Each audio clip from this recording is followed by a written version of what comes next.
Yeah, all good. All good. Just going for a nice, peaceful evening walk, and it's nice, early spring day, and nice and light. Yeah, all good. Just doing a bit of reflecting on the Italy getting knocked out of the World Cup in the playoff against Bosnia-Herzegovina. Bosnia-Herzegovina. And I've left it a couple of days to sort of give my thoughts. It's been an emotional couple of days seeing Italy get knocked out. And don't get me wrong, Bosnia and Herzegovina thoroughly deserved it. They would have been a team. No arguments there. Credit to them. And I wish them well in the World Cup. Good tournament. Good luck to them. They deserved it. What I would say is that people say football. I suppose it means a lot, but matters so little in the context of what goes on in the world and all that sort of stuff. And I get that.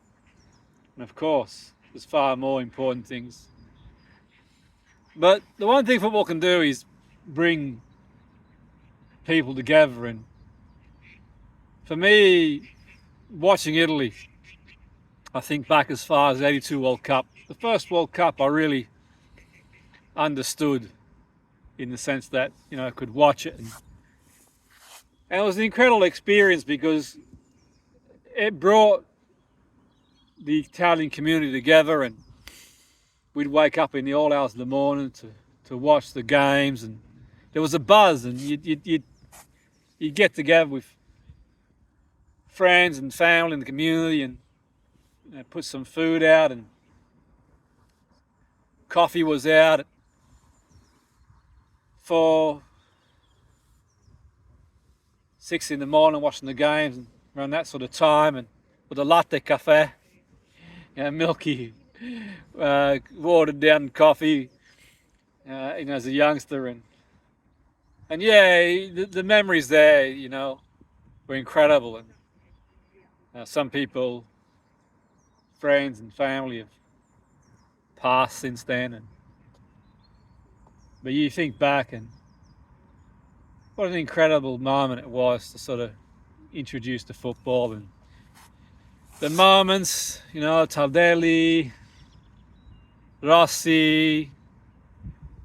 It's just an incredible time, and I suppose you don't quite understand when you're a young kid what it really means, but when you look back and you remember the sort of family moments and friends and the community coming together and having someone to sort of shout about type thing, and then throughout my life,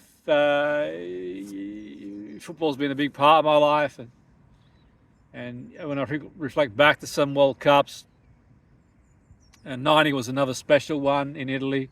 Watched it on TV, and I suppose I understood football obviously a lot more then, and Italy got knocked out on penalties against Argentina. It was heartbreaking, but I suppose, you could argue it was what it was, and the players, they gave a good account of themselves. It was a Notti Magiche World Cup. It was a special vibe. It really was an incredible World Cup, '90, and some of the football Italy played was just fantastic, and it was great, and, another special World Cup, and '94 losing on penalties against Brazil. By then, obviously, sort of like, the game was a huge part of my life and watching the game. But the main thing is, there's always a point where these World Cups were a time to sort of connect with Italian community, friends and family, and people who wouldn't normally see as well, even for like a few years, but you'd turn up and pick up the conversation where you left off, and the food would be out, and so on and so forth. '98 World Cup obviously sort of lost against France. In the penalty shootout, France would go on to win, and you had the sort of controversy of 202 and 206. was a special moment as well. Actually went over to watch a couple of the games as well, connect with different family and friends, and yeah, it was an incredible World Cup as well. The atmosphere, vibrant, and I suppose and I sensed something wasn't quite right by 2010 watching the World Cup on TV and seeing Italy kind of struggle, and you kind of thought at that point, albeit in the Euros they did okay. 2012 made the final, was it? Yeah, and obviously won in Euro 2020. Did all right in some of the Euros, but you could just sense that the players weren't the same anymore.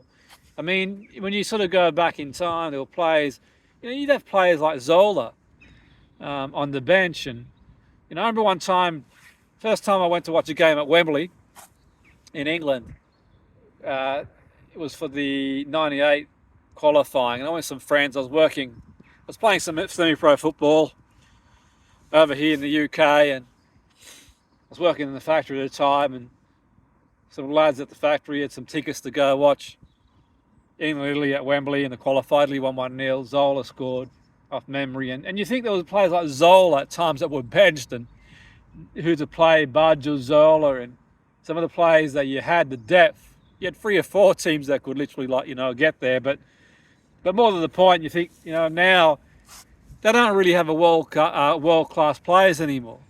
I would even argue that Donnarumma's probably not even world-class. If his distribution isn't great, to be honest. Great shot stopper, but you kind of think, for Italy, getting knocked out, not qualifying for one World Cup, fair enough. You'd have thought the wake-up call would have been there. The analogy I use is almost like a bloody nose type thing. Boxer gets hit in the nose, and so to speak. And then the second miss, getting knocked out to North Macedonia. You think at that point it's like being winded in a boxing match, someone being winded and just getting back up again. But this third one is like literally, we're going to compare it to like a boxing match. Italy's on the canvas, and the countdown is happening. It's not it's almost like the countdown. Is this it? Is this going to be it for Italian football? Is this going to be the norm? This World Cup was supposed to be relatively, I'd say easy, but easier with the number of teams qualifying. Not going to be any easier next World Cup. And people say there's a generation of young people, Italians around the world, who have never seen a World Cup. Their players played a World Cup, but there's also a generation of people, who are older, and I suppose anything can happen to anybody any age, but the fact is that, World Cups are going to, become less and less, and no one's got a divine right, by the way, to make a World Cup. Nobody. No country's got a divine right to make a World Cup. It is what it is. And, Italy's got a proud sporting tradition, proud sporting nation, with a vast history, thousands of years of history in Italy. It's thousands of years of history. It's strong sporting tradition. And one thing Italy does well is it always rises from adversity. So whilst we're seeing the big fallout and resignations and people stepping down at the moment, and